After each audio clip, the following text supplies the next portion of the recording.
एक बार मैं दिल्ली से वापस कानपुर अपने शहर लौट रहा था। मैं स्टेशन पर टिकट लेने के लिए लाइन में खड़ा था। कौन सी गाड़ी का टिकट कट रहा है साहब? एक सुरीली आवाज ने मेरा ध्यान खींचा। बगल में एक खूबसूरत लड़की को देखकर मैं जैसे सब कुछ भूल चुका था। मैं आपसे ही पूछ रही हूँ साहब, कौन सी गाड़ी आ रही है? जी प्रयागराज एक्सप्रेस, दिल्ली से प्रयागराज जाने वाली। आप कौन सी क्लास का टिकट ले रहे हो? मेरा मतलब मेरे लिए भी एक टिकट कटा दोगे तो आपकी बड़ी मेहरबानी होगी। कहाँ जा रहे हैं आप? कानपुर। तब तो और भी अच्छी बात है, मुझे भी कानपुर ही जाना है, कहकर उस लड़की ने अपने बैग से नोटों की गड्डी निकालकर 500 का नोट मेरे हाथ में थमा दिया। माफ करना, मैं कब से टिकट लेने की कोशिश कर रही हूँ, पर भीड़ इतनी ज्यादा है। रुपए की गड्डी बैग में रखते हुए वह लड़की बोली, कोई बात नहीं, आप आराम से सामने वाली बेंच पर बैठ जाइए। जब ट्रेन आई तो मैं अपने डिब्बे में चादर बिछाकर एक सीट पर बैठ गया। मैं जैसे उस लड़की के विचारों में खो गया।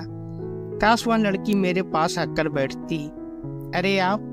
थोड़ी ही देर बाद वह लड़की उसी डब्बे पर आकर मुझसे बोली, आपको ऐतराज न हो तो आपकी बिछाई चादर पर जी बैठिए। जब हम और आप एक ही शहर जा रहे हैं तो ऐतराज कैसा? मैं बोला। वह लड़की मेरी बिछाई चादर पर बैठ गई। थोड़ी देर बाद वह अपने हैंड बैग की चैन खोलने लगी।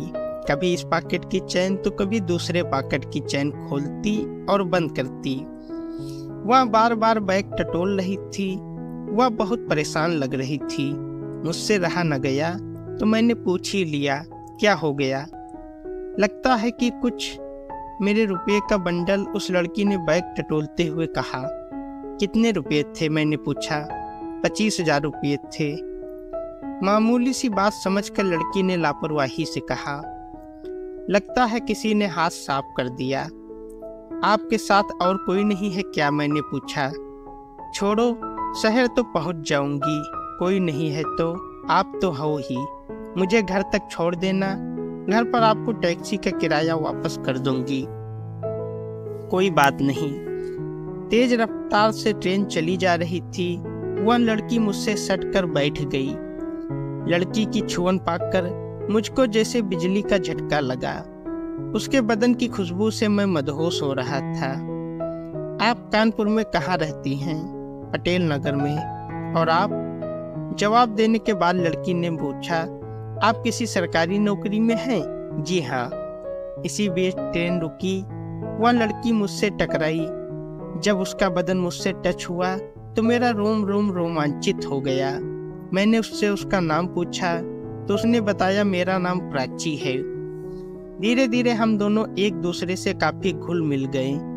उससे बातें करते करते समय कब कट गया पता ही नहीं चला।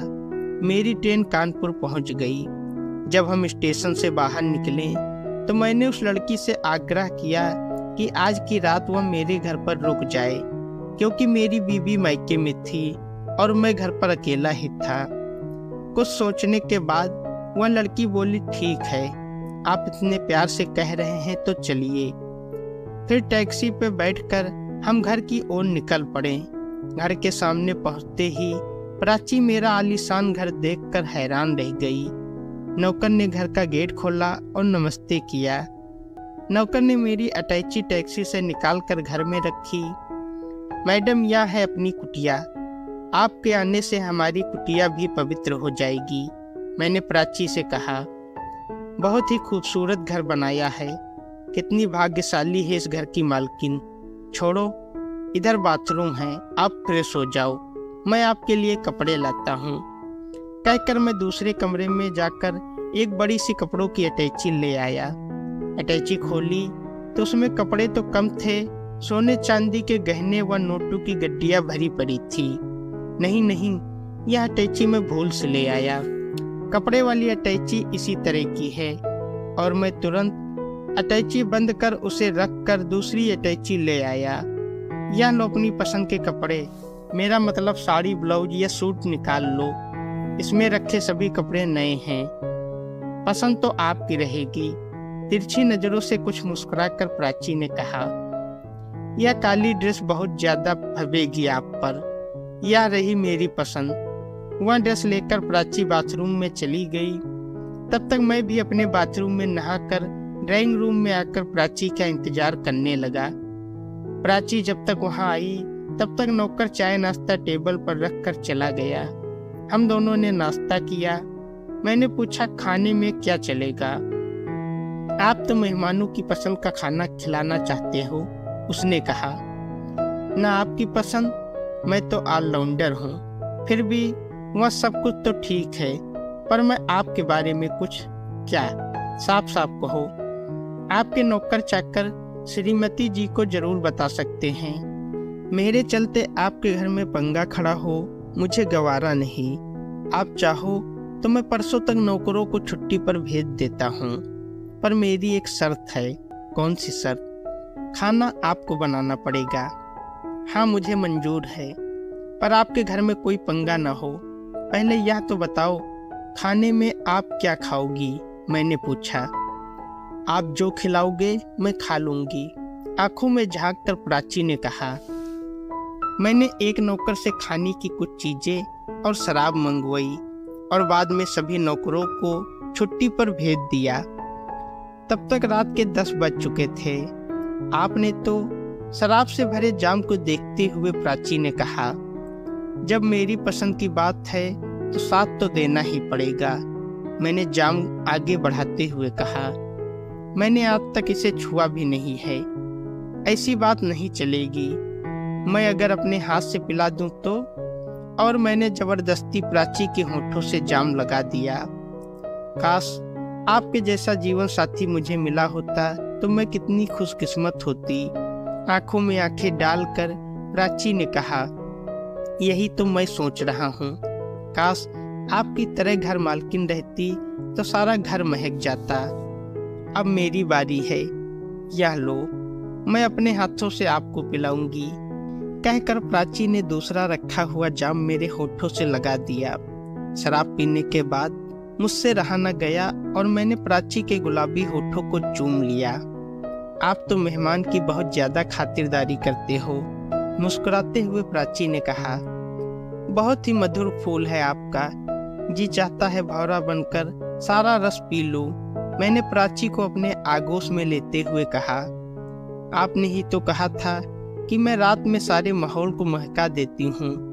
मैंने सच ही तो कहा था। लो, एक जाम और पियेंगे, गिलास देते हुए मैंने कहा। कहीं जाम होंठ से टकराते हुए टूट न जाए। अजय साहब, कैसी बात करती हो प्राची? यह बंदा तुम्हारी मधुर खुशबू में मदहोश हो गया है। यह सब तुम्हारा है प्राची, जाम टकराते हुए मैंने कहा और एक ही सांस में शराब पी गया। प्राची ने अपना गिलास मेरे होठों से लगाते हुए कहा, इस शराब को अपने होठों से छूकर और भी ज्यादा नशीली बना दो अजय बाबू, ताकि यह रात आपके ही नशे में मदहोश होकर बीते। नशे में धुत मैंने प्राची को बाहों में भरकर प्यार किया। प्राची भी अपना सब कुछ मुझ पर लुटा चुकी थी। हम दोनों एक दूसरे से लिपट कर सो गए। थोड़ी देर में प्राची उठी और अपने पर्स से एक छोटी सी शीशी निकाल मुझको सुंघाई। शीशी में क्लोरोफार्म था। इसके बाद प्राची ने किसी को फोन किया। मैं जब सुबह उठा उस समय 9 बजे थे। मेरे बिस्तर पर प्राची की साड़ी पड़ी थी। साड़ी को देख मुझे रात की सारी बातें याद हो गईं। मैंने जोर से पुकारा, प्राची। बाथरूम से नल के तेजी से चलने की आवाज आ रही थी। मैंने दोबारा आवाज लगाई, प्राची, हो गया हो नहाना, बाहर निकलो। पर प्राची की कोई आवाज नहीं आई। तब मैंने बाथरूम का दरवाजा ढकेला तो मुझे प्राची नहीं दिखी। मैं घर के अंदर गया। सारा सामान इधर उधर पड़ा था। रुपये, पैसे व जेवर वाला सूटकेस, घर की कीमती चीजें गायब थी। मुझको समझते देर न लगी। वह लड़की मुझको बेवकूफ बनाकर चली गई। मैं वहीं सिर पकड़कर बैठ गया। मुझको अपने आप पर शर्म आ रही थी। अब मेरे पास पछताने के सिवा कोई चारा नहीं था।